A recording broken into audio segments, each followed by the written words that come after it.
بسم اللہ الرحمن الرحیم۔ السلام علیکم ورحمۃ اللہ وبرکاتہ۔ میرا نام مہین فاطمہ ہے۔ میں اس وقت وزارت خارجہ کے ماتحت بیرون ملک پاکستان ایمبیسی میں بطور پروٹوکول افیسر تعینات ہوں۔ میرے والد صاحب کا نام محمد سراج تھا۔ وہ ذات کے لوہار تھے۔ ہم 3 بہنیں تھیں۔ میری دوسری دونوں بہنیں ذہنی معذور اور بولنے سننے کی صلاحیت سے قاصر تھیں۔ میں آج جس مقام پر کھڑی ہوں اس مقام کی ہرگز قابل نہ تھی۔ مجھے اس مقام تک اللہ کی مہربانی کے بعد میرے والد صاحب کی محنت نے پہنچایا ہے۔ میرے والد صاحب نے ہمارے لیے بہت سارے مصائب دیکھے اور جب میں والد صاحب کی خدمت کرنے کے قابل ہوئی تو والد صاحب داغ مفارقت دے گئے۔ ہم 3 بہنیں تھیں۔ میری 2 بہنیں ذہنی معذور اور بولنے سننے کی صلاحیت سے محروم تھیں۔ میری بہنوں کی اس صلاحیت کی حالت کی وجہ میری ماں میرے والد صاحب کو گردانتی تھی اور شکوہ کی نہ رہتی تھی کہ جب وہ میری امید سے تھی تو اسے کچھ کھانے کو نہیں دیا گیا، اور دوسرا وہ کہتی تھی میرے والد صاحب کی مردانہ کمزوری کی وجہ سے ہمارے گھر میں بیٹا پیدا نہیں ہو رہا۔ میری ماں نے نہ صرف یہ بات میرے والد صاحب کے منہ پر کہتی بلکہ محلے کی عورتوں اور جاننے والے مردوں کو بھی ایسی ہی باتیں سناتی، جس کی وجہ سے میرے والد صاحب پورے محلے کے مذاق بن کر رہ گئے۔ اسی دوران کسی کے ورغلانے پر میری ماں نے میرے والد صاحب سے طلاق کا مطالبہ کر دیا۔ میرے والد صاحب نے طلاق دینے سے انکار کیا تو میری والدہ نے الزام لگا دیا کہ یہ نامرد ہے، اولاد پیدا کرانے کے قابل نہیں، یہ بیٹیاں بھی اس کی نہیں ہیں بلکہ فلاں فلاں کی ہیں۔ میرے والد صاحب نے میری ماں کو لاکھ سمجھایا بجھایا اور بتایا کہ لوگ فقط تمہارا گھر اجاڑنے کی خاطر تمہیں اکسا رہے ہیں، جب گھر اجڑ جائے گا تو کوئی پلٹ کر بھی تمہاری خبر نہیں لے گا، مگر میری ماں نہ مانی، ضد پر اڑی رہی۔ جب میرے والد صاحب لاکھ کوششوں کے بعد میری ماں کو ساتھ رہنے پر راضی نہ کر سکے تو مفتی صاحب اور امام مسجد کو ساتھ گھر لائے تاکہ میری ماں کو مذہبی طریقے سے سمجھا سکیں۔ مفتی صاحب نے آ کر میری ماں کو سمجھایا اور بیٹیوں کی اہمیت پر احادیث بھی بیان کی۔ وقتی طور پر میری ماں نے امام مسجد اور مفتی صاحب کی بات مان لی، مگر ان کے جانے کے بعد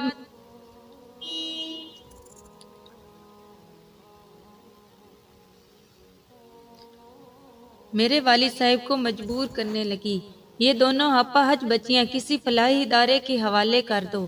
میرے والد صاحب نہ ماننے اور میری ماں کو حدیث نبوی صلی اللہ علیہ وآلہ وصحبہ کا مفہوم، جس کو بیٹیوں کی پرورش اور تربیت کی وجہ سے معمولی سے بھی تکلیف اٹھانی پڑی تو یہ بیٹیاں اس کے لیے دوزخ سے بچاؤ کی آڑ بن جائیں گی، کا حوالہ دیتے ہوئے کہا یہ تو ہمارے لیے ذریعہ نجات ہیں، ہمیں اللہ کا شکر ادا کرنا چاہیے بجائے اس کے کہ اللہ تعالیٰ کی اس بے ضرر اشرف المخلوقات سے جان چھڑانے کی کوشش کریں۔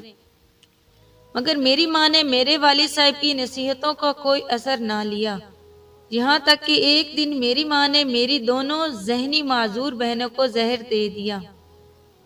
مجھے یاد ہے جب میرے والد صاحب کو اس بات کی خبر ملی کہ ان کی بیوی نے ان کی بیٹیوں کو زہر دے دیا ہے تو وہ جیسے ننگے پیر بیٹھے لوہا کوٹ رہے تھے ایسے ہی ننگے پیر دوڑتے ہوئے گھر پہنچے۔ میرے والد صاحب کے پہنچنے سے پہلے میری دونوں بہنیں مر چکی تھی، مگر اس کے باوجود میرے والد نے اپنے سر سے پگڑی اتار کر اپنی بیٹیوں کو ایک دوسرے کے اوپر رکھ کر انتہائی سلیقے سے باندھا کہ بیٹیوں کو تکلیف نہ پہنچے، اور لوگوں کے روکنے کے باوجود اٹھا کر اکیلے ہی 3 کلومیٹر پیدل چل کر قریبی قصبے کے سرکاری ہسپتال میں لے گئے۔ وہاں پر ڈاکٹر نے میری بہنوں کی موت کی تصدیق کر دی تو صدمے سے میرے والد بے ہوش ہو گئے۔ جب گاؤں کے باقی لوگ انسانی ہمدردی کے تحت وہاں پہنچے تو میرے والد صاحب کو ہوش میں لانے کے بعد میری بہنوں کو اٹھا کر گھر لے آئے۔ میرے والد صاحب نے میری ماں کی بجائے امام مسجد کی بیوی کے ذریعہ میری بہنوں کو غسل دلوایا اور اکیلے قبر اتارا تاکہ کوئی غیر محرم ان کی بیٹیوں کو نہ چھو سکے۔ جس دن میری بہنیں قتل ہوئیں، اس رات پہلی بار میرے والد صاحب نے میری ماں پر ہاتھ اٹھایا اور کہا کہ کاش یہ ہاتھ پہلے اٹھ جاتا تو میری بیٹیاں زندہ ہوتی۔ اس دن کے بعد میرے والد صاحب مجھے اسکول خود چھوڑتے، واپسی پر خود جا کر مجھے اسکول سے لیتے اور دکان پر لے جاتے، رات کو اپنے ساتھ مجھے گھر لے آتے۔ یقین کرے میرے والد صاحب رات کو اندر سے کنڈی لگا کر سوتے۔ اگر مجھے واش روم کی حاجت محسوس ہوتی تو میں مخصوص جگہ پر رفع حاجت کرتی، جبکہ میرے والد صاحب فاصلے پر کھڑے رہتے کہ کہیں میری ماں مجھے بھی نہ قتل کر دے۔ ایک دن اچانک میری ماں اپنے کسی آشنا کے ساتھ فرار ہو گئی، تو لوگ جنہوں نے پہلے ہی میرے والد صاحب کی زندگی اجیرن کر رکھی تھی، اب تو جینا اور بھی دو بھر کر دیا۔ کوئی کہتا یہ بھی تمہارا خون نہیں ہے، تم باپ بننے کے قابل نہیں تھے، اسے گھر سے نکال دو۔ کوئی کہتا اس کا DNA ٹیسٹ کروا لو تاکہ تصدیق تو رہے کہ کوئی کہتا جس طرح اس کی ماں نے اپنے آشنا کی خاطر بیٹیوں کو مارا، اسی طرح یہ تمہیں مار دے گی۔ میرے والد صاحب جب لوگوں کی باتوں سے تنگ آ گئے تو مجھے لے کر لاہور شفٹ ہو گئے۔ ہم لوگوں نے شاہدرہ میں رہنا شروع کیا اور میرے والد صاحب نے گھوڑوں کے پاؤں کے نیچے لگے سم بنانے لگے اور گھوڑوں کے ناخن کاٹنے کا کام شروع کر دیا۔ ساتھ ساتھ مجھے بھی اسکول داخل کروا دیا، گو کہ اب یہاں لوگ ہمارے ماضی سے واقف نہ تھے، مگر پھر بھی کبھی کبھار میں خود اپنے والد سے سوال کر لیتی تھی کہ ابو میں آپ کا خون ہوں؟ آپ کو مجھ پر یقین ہے؟ تو میرا سادہ لو باپ کہتا بیٹی میرا مذہب کہتا ہے بچہ جس کے گھر میں پیدا ہو اسی کے نام سے پکارا جائے گا، اور میں اس بات کا قائل ہوں کہ تم میری ہو تو ہی میرے گھر میں پیدا ہوئی۔ میرے والد صاحب نے میری بہترین تربیت کی، مجھے بہترین تعلیم دلوائی۔ مجھے یاد ہے کہ میرے والد صاحب شدید خواہش کے باوجود بھی میرے لیے گھر نہ خرید سکے، ساری زندگی کرائے پر گزارا کیا۔ جب میری بڑی کلاسز پہنچی تو کئی بار جوں جوں میری فیس قریب آتی جاتی میرے والد صاحب کے فاقے بڑھتے جاتے۔ میں نے وہ دن بھی دیکھے جب سارا دن میرے والد صاحب کیچڑ، غلاظت اور گدلے پانی میں لتھڑے ہوئے گھوڑوں کے ناخن تراشتے اور جو پسینے بنتے شام کو میرے ہاتھ پر رکھ دیتے۔ بھوکے سو جاتے تاکہ کھانے کی بچت کر کے بھی فیس کے پیسے جمع کر سکیں۔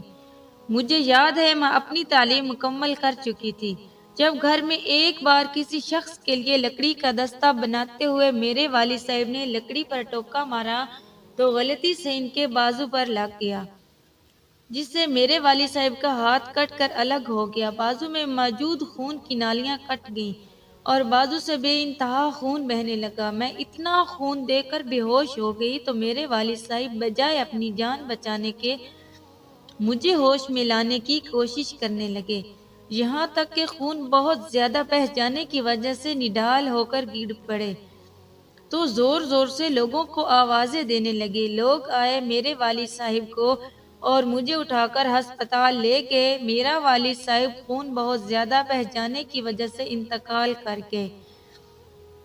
جب میں بچ گئی، اہلیان محلہ نے اپنی مدد آپ کے تحت میری اجازت سے قبرستان میں زمین خرید کر میرے والد صاحب کو وہیں شاہدرہ میں دفن کر دیا۔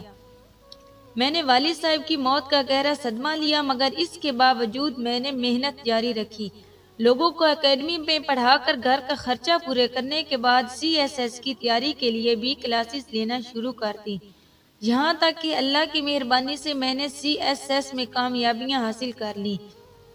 آج ایک ملک کی ایمبیسی میں بطور پروٹوکول آفیسر تعینات ہوں۔ میری شادی بلوچستان کے شہر زیارت میں ہوئی ہے، میرے شوہر بھی فارن آفیسر تعینات ہیں۔ میں آج بہت اچھی زندگی گزار رہی ہوں، مگر میں 15 ایسی بہنوں کو جو ذہنی اور جسمانی معذور ہیں تعلیم اور صحت کے لیے ماہانہ فنڈ دے رہی ہوں۔ اپنے والد صاحب کے نام پر لاہور کے اولڈ ہوم میں روزانہ 10 لوگوں کو 3 ٹائم کھانا کھانے کے لیے پیسے دے رہی ہوں۔ میں کہانی کے آخر میں یہی کہنا چاہوں گی کہ عورت بے وقوف یا سادہ نہیں ہوتی، عورت لالچی اور انا پرست ہوتی ہے۔ اختتام۔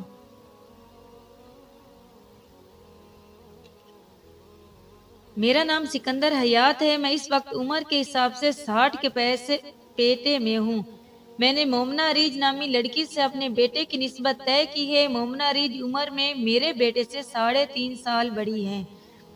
غریب گھر کی ہونے اور جہیز نہ دے سکنے کی وجہ سے شادی نہیں کر پائی، تو اپنے بیٹے کی اجازت سے میں نے اپنے بیٹے کی نسبت مومنہ ریج سے طے کر دی ہے۔ میری اولاد میں ایک بیٹا اور ایک بیٹی ہیں۔ کل 3 فیملی ممبرز ہیں۔ میرا بیٹا چارٹر اکاؤنٹ ہے اور گورنمنٹ آف سندھ کے ماتحت ادارے میں بہت اچھے عہدے پر فائز تھا، جبکہ میری بیٹی ہارٹ اسپیشلسٹ ہے۔ مختلف دنوں میں کراچی کے 3 مشہور پرائیویٹ ہسپتالوں میں فرائض منصبی سر انجام دینے کے علاوہ روزانہ شام کو 2 گھنٹے کسی نہ کسی فلاحی ادارے میں رہائش پذیر لوگوں کے چیک اپ کے لیے دیتی ہے۔ اپنی آمدنی اور اپنے بھائی کی مدد ان بے سہارا لوگوں کو چیک اپ سے لے کر دوا بلکہ بوقت ضرورت اپنے تعلقات استعمال کر کے بہترین پرائیویٹ ہسپتال میں مفت آپریشن بھی کروا دیتی ہے اور آپریشن پر آنے والی لاگت خود پوری کرتی ہے۔ اس سب کے علاوہ میں نے اپنے بیٹے اور بیٹی کو حکم دے رکھا ہے رات کو سونے سے پہلے سفید پوش گھروں میں صبح کے لیے راشن، لاوارث بزرگوں کے لیے خوراک اور بیماروں کی تیمارداری کر کے اپنے بستر پر آنا۔ یقین کیجئے مجھے آج تک میرے دونوں بچوں نے شکایت کا موقع نہیں دیا۔ میری بیوی میری بیٹی کی پیدائش پر ہی اللہ کو پیاری ہو گئی تھی۔ میں خود ایک سرکاری ملازم تھا۔ میں ملازمت چھوڑ دی، گھر میں چھوٹی سی دکان کھول لی تاکہ بچوں کا خیال بھی رکھ سکوں اور رزق بھی کما سکوں۔ میں نے جتنی بہترین تربیت کی، میرے بچوں نے اس سے کہیں زیادہ مجھے نتیجہ دیا۔ میں چند دن پہلے اپنے چند معزز رشتہ داروں کے ساتھ مل کر مومنہ ریچ کے گھر گیا تاکہ مومنہ کی رخصتی کے لیے دن منتخب کر سکوں۔ مومنہ ریج میرے اور میرے ساتھ آئے مہمانوں کے لیے پانی لے کر آئی تو پانی ڈالتے ہوئے میرے مہمان کا گلاس چھلکنے سے پانی نیچے گر گیا۔ مومنہ نے انتہائی بدتمیزی سے میرے مہمان کے ہاتھ سے پانی کا گلاس چھینا۔ سارا پانی میرے ساتھ آئے مہمان کے کپڑوں پر گر گیا۔ مومنہ نے گلاس دور پھینک دیا اور غصے سے اندر کو چل دی۔ مومنہ کی ماں نے بات کو سنبھالتے ہوئے کہا کہ اس پر جنات کا سایہ ہے، یہ اس وقت اپنے حواس میں نہیں ہے، جب ہوش میں آئے گی تو اسے احساس ہو جائے گا کہ اس نے کتنا غلط کیا ہے۔ مگر میں پہلے ہی فیصلہ کر چکا تھا کہ میں نے اسی وقت رشتہ کرنے سے انکار کیا اور گھر کی راہ لی۔ میرے گھر پہنچنے سے پہلے رشتہ ختم ہونے کی خبر میرے گھر پہنچ چکی تھی۔ مومنہ ریچ کے گھر والوں کے ساتھ ساتھ میرے محلے کے لوگ بھی مجھے بددعائیں دے رہے تھے، مجھے بے حس، بے غیرت، لالچی اور جو کچھ منہ میں آ رہا تھا کہہ رہے تھے۔ یہاں تک کہ میری وہ بیٹی جو میرے محلے کے چند بزرگوں کی غلاظت تک اپنے ہاتھوں سے دھو دیتی ہے، اسے بددعائیں دے رہے تھے اور کہہ رہے تھے اس بیٹی سے حساب دو گے۔ قارئین کرام، یقین کریں میرے محلے میں ایسی اموات بھی ہوئی ہیں جن کو غسل دینے والا اور جنازہ پڑھانے کوئی نہیں تھی۔ ایسی عورتوں کو میری بیٹی نے غسل دیا، ایسے مردوں کو میرے بیٹے اور میں نے مل کر غسل دیا، اور بنا حقیقت جانے میرا اہل محلہ آج میرے انہی بچوں کو بددعائیں دے رہے تھے، جبکہ میں سجدے میں پڑا اللہ سے تمام امت مسلمہ کے ساتھ ساتھ اپنے بچوں کے اچھے مستقبل اور بہترین ہم سفر کی دعا مانگ رہا تھا۔ زندگی میں پہلی بار میری بیٹی کے کمرے میں داخل ہونے سے پہلے میری بیٹی کی سسکی کمرے میں داخل ہوئی تھی، اور رونے کی وجہ مومنہ ریچ کو میرا انکار کرنا نہیں بلکہ محلے کے جن چند مریضوں کو میری بیٹی مفت دیکھ کر ان کا علاج معالجہ کر کے ثواب کما رہی تھی، ان مریضوں نے میری بیٹی کو مغرور باپ کی بیٹی کہتے ہوئے میری بیٹی سے علاج کروانے سے انکار کر دیا تھا۔ یوں میری بیٹی کے ہاتھ سے نیکی کمانے کا موقع نکل گیا اور حضور اکرم صلی اللہ علیہ وسلم کی امت کی خدمت کر کے ان کے بہترین امتیوں میں سے شامل ہونے کی خواہش بھی مشکل میں پڑ گئی۔ میں چاہ کر بھی بیٹی کو تسلی نہیں دے سکا تھا اور سینے لگی معصوم سی گڑیوں کو سسکنے دیا تھا۔ محلہ نے ہمارے سوشل بائیکاٹ کیا تو میرے بچے ذہنی طور پر بہت ڈسٹرب ہوئے۔ میری بیٹی نے سعودی عرب کے شہر مکہ کے ایک ہسپتال میں اپلائی کیا اور ملازمت ملنے پر مجھے ساتھ لے کر مکہ شفٹ ہو گئی، جبکہ میرے بیٹے نے بھی سرکاری نوکری چھوڑ دی اور بن لادن کمپنی میں ملازمت اختیار کر لی۔ میں نے اپنی بیٹی کی شادی بیٹی کی مرضی سے ایک فلسطینی لڑکے سے کر دی ہے، جبکہ میرے بیٹے نے اپنی ایک مصری کولیگ لڑکی سے شادی کر لی ہے۔ میرا بیٹا اور اس کی بیوی امریکہ شفٹ ہو چکے ہیں، جبکہ میری بیٹی آج بھی مکہ کے ہسپتال میں بطور ڈاکٹر اپنے فرائض سر انجام دے رہی ہے۔ میں بیٹی کی اجازت سے ایک بار پھر اپنے شہر کراچی آ بسا ہوں، اور آخر میں اپنے بچوں کی ضد کے باوجود بھی میں نے ان کو نہیں بتایا کہ میں نے مومنہ ریچھ کا رشتہ کیوں چھوڑا، مگر قارئین کو بتا دینا چاہتا ہوں کہ میری دادی نے بھی میرے والد صاحب کی شادی ایک ایسی لڑکی سے کی تھی جس پر جنات کا سایہ تھا، جس کو سب لوگ منحوس خیال کرتے تھے۔ کوئی بھی اس سے شادی کے لیے رضامند نہ تھا، مگر میری دادی اماں نے اپنے بیٹوں کو اس آگ میں تیاگ دیا۔ یوں وہ جنات کے سایہ والی لڑکی میری ماں بن گئی۔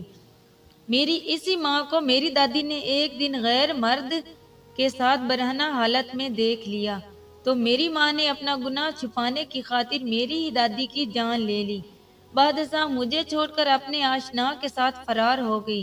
میرے والد صاحب کو سارے محلے نے کہا کہ یہ تمہارا بچہ نہیں، تم اس کو پاس نہ رکھو، یہ ہے وہ ہے، مگر میرے والد صاحب نے سب کی باتیں سنی انسنی کر دی تو ہمارے گاؤں نے مل کر ہمیں اپنے گاؤں سے نکال دیا۔ میرے والد صاحب مجھے لے کر کراچی شہر میں آ بسے، اور آج کراچی شہر میں ہونے کے باوجود میں چاہ کر بھی جنات کے سایہ والی لڑکی مومنہ عریج کو اپنے بیٹے کے لیے بیاہ کر گھر نہیں لا سکا، کیونکہ میں نہیں چاہتا تھا میرے بیٹے کو بھی میرے والد صاحب کی طرح امانت میں خیانت کرنے والی بیوی ملے، یا پھر میں بھی دادی کی طرح اپنی بہو کے ہاتھوں مارا جاؤں اور میرے پوتے کو لوگ ساری عمر کہتے رہیں یہ تمہارا باپ نہیں ہے۔ میں بھی یہ بات حلفاً کہہ رہا ہوں، اگر میری ماں نے اتنا ظلم نہ کیا ہوتا اور میں اتنا تلخ تجربہ نہ ہوتا تو شاید میں انکار نہ کرتا۔ اختتام۔ اگر آپ کی محبت آپ کے والدین کے لیے اذیت بننے لگے تو اپنی محبت چھوڑ دیں۔ میں فاریہ چوہان ہوں، میرا تعلق چکوال سے ہے۔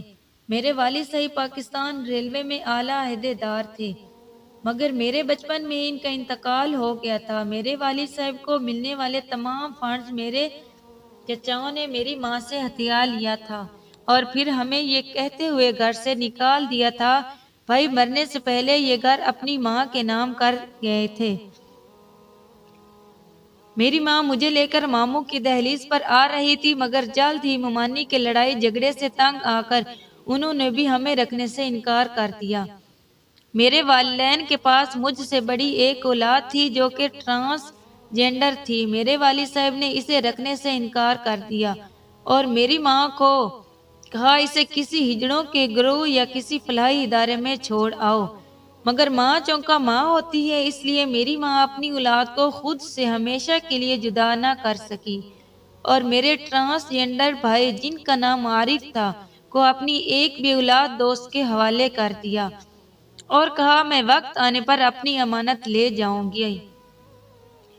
میں اپنے ٹرانس جینڈر بھائی سے بچپن میں ایک دو بار ملی تھی، اس کے بعد میں نے پاپا کو بتا دیا کہ میری ماں کسی عجیب سے بچے کو ملنے جاتی ہے، تو میرے والد صاحب نے میری ماں کو بیلٹ کی مدد سے بدترین تشدد کا نشانہ بنا ڈالا اور کہا کہ تو دوبارہ میرے خون سے ایک ہجڑے کو جنم دینا چاہتی ہے۔ میری ماں کو تب چھوڑا جب میری ماں مار کھاتے کھاتے بے ہوش ہو گئی۔ وہ دن اور آج کا دن میں کبھی اپنے ٹرانس جینڈر بھائی سے نہیں ملی، نہ کبھی میری ماں مجھے ساتھ لے کر گئی، نہ ہی مجھے پتا ہے کہ میری ماں عارف سے ملتی بھی ہے یا نہیں۔ یوں ہی وقت گزرتا گیا، میں جوانی کی دہلیز تک بڑھتی گئی اور میری ماں کی عمر ڈھلنے لگی۔ جب میں بیچرل تک پہنچی تو گھر کے اخراجات پورے کرنا اور مجھے تعلیم دلوانا دونوں کام ایک ساتھ ممکن نہ رہے، تو مجبوراً میری ماں نے لوگوں کے گھروں میں کام کرنا شروع کر دیا۔ دوسری طرف دوران تعلیم مجھے ایک لڑکے اعجاز علی بٹ سے محبت ہو گئی۔ اعجاز علی بٹ کے کہنے پر میں نے ماں سے اپنی پسند کے متعلق بات کی تو میری ماں نے بنا کوئی دلیل سنے میری بات اور پسند کو رد کر دیا۔ میں بھی ضد پر اڑ گئی اور آخرکار ایک دن ماں کی مرضی کے خلاف جا کر اعجاز علی بٹ سے نکاح کر لیا۔ اعجاز علی بٹ کے والد صاحب کا نیوزی لینڈ کے 4 مشہور شہروں میں سٹیل کی فرانسز کا بزنس تھا۔ میں اعجاز علی بٹ کے ساتھ نیوزی لینڈ شفٹ ہو گئی اور پھر کبھی پلٹ کر ماں کی خبر نہ لی، یہاں تک کہ میرے بچے بھی جوانی کی دہلیز پر قدم رکھ چکے تھے۔ ایک دن آکلینڈ کے مشہور پارک میں مجھے ایک میری پرانی جاننے والی اچانک مل گئی، جن کا نام رابعہ تھا۔ انہوں نے اتنے عرصے بعد بھی مجھے پہچان لیا۔ وہ ہمارے محلے کی سب سے امیر فیملی تھی اور مجھے تعلیم مکمل کروانے کے لیے میری ماں نے ان کے گھر میں بھی بطور ملازمہ کام کیا تھا۔ میں رابعہ سے ملنے سے پہلے آج تک کبھی اپنے فیصلے پر کبھی نہ پچھتائی تھی، مگر رابعہ سے ملنے کے بعد نہ صرف پچھتاوا شروع ہو گیا بلکہ مکافات عمل کی چکی بھی چلنے لگی۔ میں نے رابعہ سے اپنی ماں کے متعلق پوچھا تو رابعہ نے بتایا کہ تمہاری ماں تمہارے جانے کے بعد ایک ہجڑے کو گھر لائی تھی۔ لوگوں سے کہتی تھی یہ اس کے اولاد ہے، مگر لوگوں نے تمہاری ماں کی بات ماننے سے انکار کر دیا، بلکہ تمہاری ماں پر الزام لگایا کہ تم بوڑھی عورت عمر میں اس ہجڑے کی کمائی پر عیاشی کرنا چاہتی ہو۔ تمہاری ماں نے میری ماں کو تمہارے ہجڑے بھائی اور تمہاری باپ سے کی گئی شکایت کے متعلق بتایا، پھر یہ بھی بتایا کہ کتنا عرصہ اپنی سگی اولاد کو ملنے کے لیے تڑپی۔ انہوں نے کہا چند دن پہلے میری دوست جس کے گھر میں عارف کو چھوڑا تھا، میری اس دوست کے شوہر نے عارف کو جنسی زیادتی کا نشانہ بنا ڈالا۔ تمہاری ماں کی کہانی سن کر ہم سب لوگ رو رہے تھے مگر ہم کچھ نہیں کر سکتے تھے۔ تمہاری ماں وہ محلہ چھوڑ کر اپنے ٹرانسجینڈر بیٹے کے ساتھ چلی گئی۔ میرے والد صاحب نے تمہارے بھائی کو فروٹ والی ریڑھی لگوا دی، مگر ظالم معاشرے نے تمہارے بھائی کا جینا دوبھر کر دیا۔ رابعہ نے مزید بتایا کہ تمہارے اس غلط قدم کی اذیت نے تمہاری ماں کو دل کی مریضہ بنا دیا۔ ان کا مہنگا علاج کروانے کے لیے عارف فروٹ بیچ کر پیسہ پورا نہیں کر سکتا تھا، لہٰذا اس نے شادی بیاہ کے فنکشن پر ناچنا شروع کر دیا۔ ناچ گا کر کمائے گئے پیسے سے عارف نے اپنی ماں کا علاج شروع کروایا، مگر ڈاکٹرز نے آپریشن کا کہا اور 8 لاکھ روپے فیس مانگی، جو کہ عارف کے لیے دینا ناممکن تھی۔